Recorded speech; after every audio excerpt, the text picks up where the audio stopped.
Okay, in this segment, we're going to go ahead and show you how to texture the ceilings. There's really no scientific method on how to do it. Basically, you get it on, and then how you wipe it is the technique.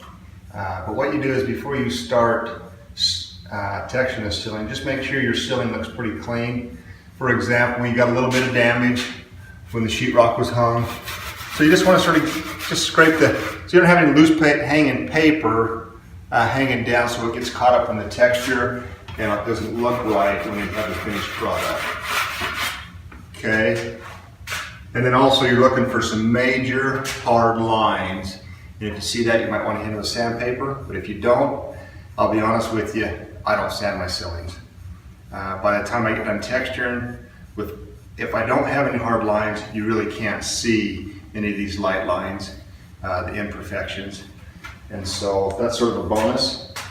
And one thing I need to make a note is this mud typically was talking about 20 ounces of water per box of mud.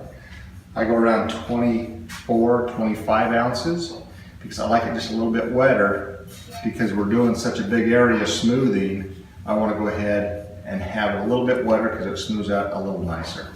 So basically I just take my 6-inch, that's sort of my scoop, and everybody does it different. What I do is I'll basically make 2 stripes across my hot. There's 1 and 2. That's all I do. The +3 mud that we apply to the texture, the reason being it's easy sanding.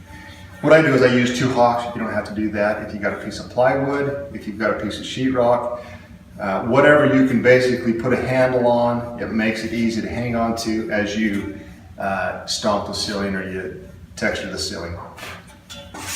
So what we do, I just go ahead and you can sort of see how it's pulling itself down.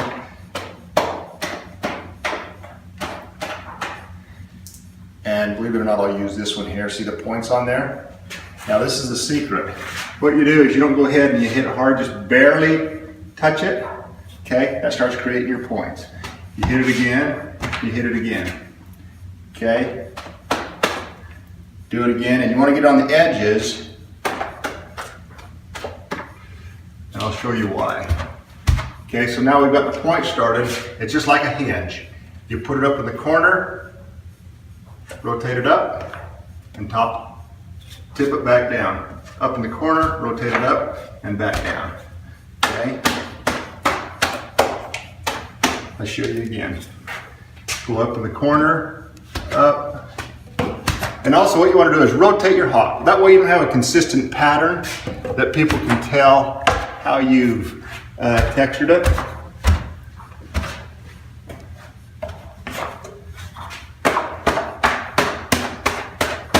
And remember, the texture does not have, it's not consistent, it varies with the pattern. And you can see we're starting to get thin on mud. That tells me we've got a couple more dabs up here on the ceiling and we're done. Once again, up in the corner, rock it back down. Okay?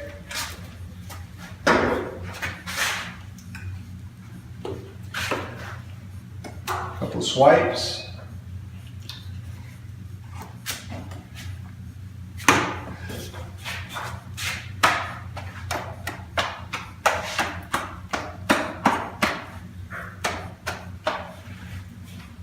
Just lightly touch it.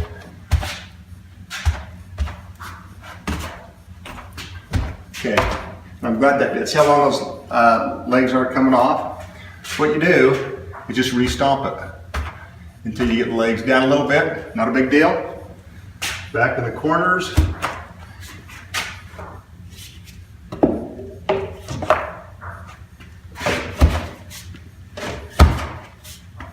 And if you notice, I just keep rotating my hawk.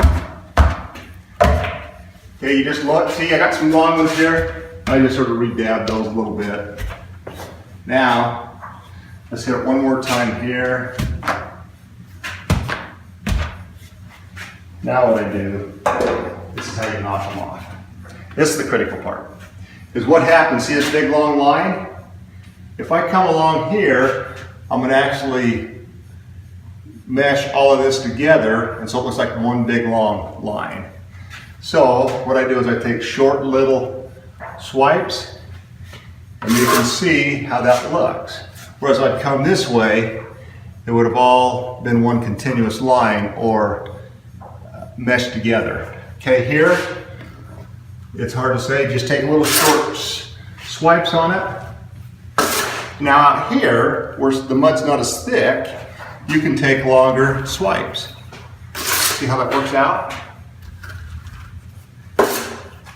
So here, we're sort of blobbed up, just little short swipes, and that stops it from running clear down, and it makes it, looks like it's all one texture. You start in the corner, put your trowel up, and pull it. If you notice, we've got it on the wall here. It's not a big deal. And you come back, let it dry, and you'll take your 6-inch, knock it off, hit it real quick with sandpaper, and you're done. You got a big piece here, so just real light.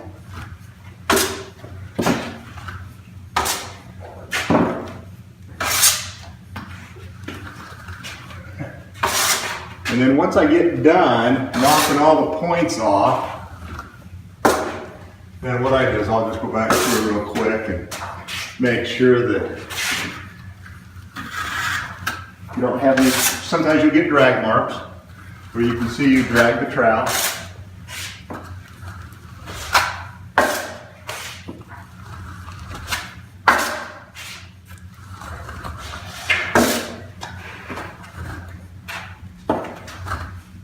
And I try to keep my trowel as clean as possible. Okay, so that's how you do it. We'll go ahead and finish this, and when I come to the end, I'll show you how to do that. Okay, we're coming to the end of this particular section that we're going to texture. Remember, just lightly touch it, so you're not leaving a lot of big points hanging down. Remember, up in the corner. Hinge or rock it up in the corner, rock it up.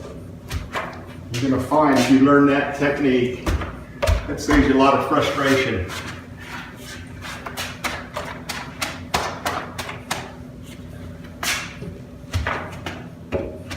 Rotate your hot, don't forget to do that. And once this gets down so far, you can actually start using that one too. If you have 2 hawks or if you have a board. If you have a board, really you can only use the 1 hawk because you want that easier finish, because that board has a tendency to stick the mud to it. But whatever works for you, and that's all we're trying to do is just show you in this particular video that texturing is not that difficult. It actually goes fast, but you come out with a plan. You just look, see this here, everything's going this way, so you want to come perpendicular, hit it, and it lays that texture out nice and pretty. So we got stuff going this, it's coming out this way, the main line of texture, so we go perpendicular. And it's, I guess it's whatever look you're looking for.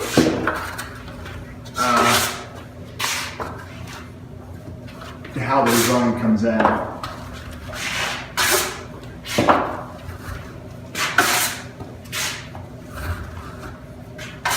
Okay, that portion of the ceiling's textured. Okay, now that this is dried overnight, this texture, I'm going to go ahead and show you how to sand, which is relatively pretty simple. Basically, all you're doing is knocking off the highs.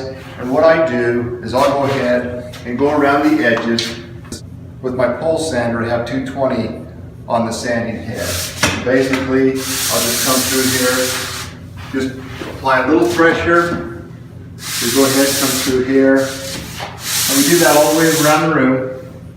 Then when we get done, we'll come back and start sanding the fill of the texture. And the way we do that is I just basically here on the edge and just basically back and forth. Apply just a little bit of pressure, nothing major, and that way you're knocking off all the highs, and it makes it look smooth. And so